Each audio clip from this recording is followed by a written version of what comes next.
So ayan mga idol, pagkatapos nga lang ng delivery, pagka-uwi sa bahay, agara nang nagtupi ng mga bagong pinalabahan. Mga 2 days na rin to hindi natupi mga idol dahil sa sobrang busy. Ngayon ko lang nadampot at maraming ginagawa. At ari nga ang aking bulilit na maliit na makulit mga idol, dinala ko muna para may kasama ako dito sa bahay at hindi boring, tanggal din pagod mga idol.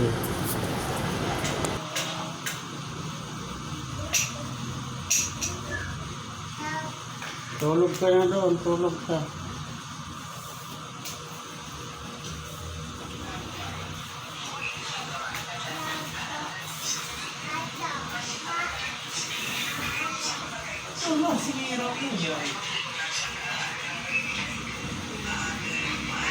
At pagkatapos nga magtuloy mga idol, agara na akong nagluto. Magluluto ako ngayon mga idol ng sinabawan. Tinola mga idol na mayroong pichay at saka malunggay.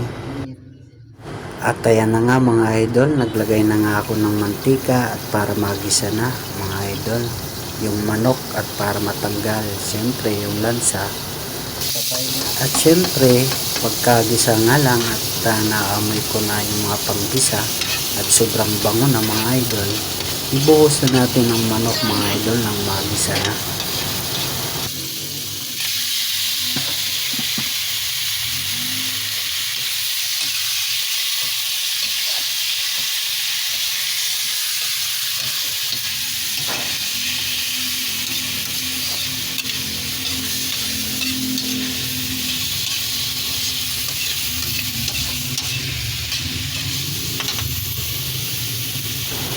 At ayan, pagkatapos natin igisa mga idol, lagyan natin ng konting pampabango, paminta mga idol.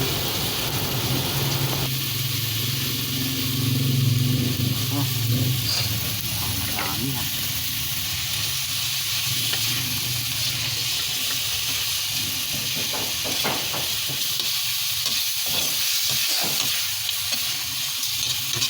At pagkatapos nga gisahin mga idol, siyempre buhusan na natin ng tubig na umaapaw na sabaw mga idol.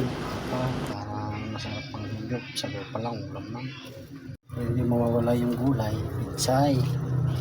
Ayan.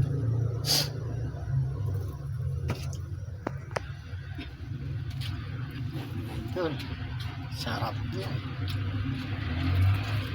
Konting pag-ano nyo.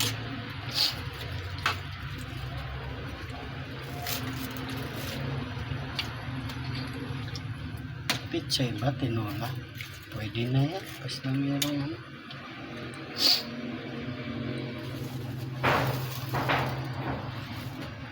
At ayan na nga mga idol, dahil sa sobrang kulo na, nilagyan ko na ng malunggay para dagsustansa mga idol. Mga ilang minuto na lang at pwede na rin pakinabangan mga idol.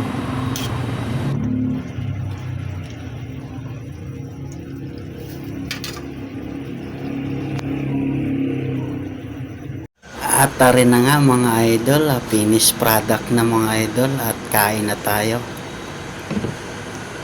Bago pumasok sa trabaho, kain muna siyempre para may lakas at may laban mga idol sa duty.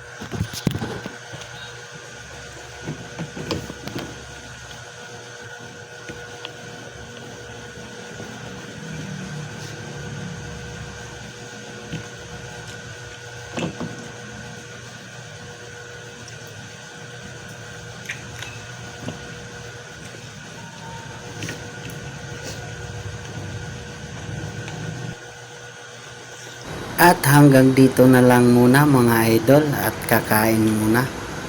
Bye bye.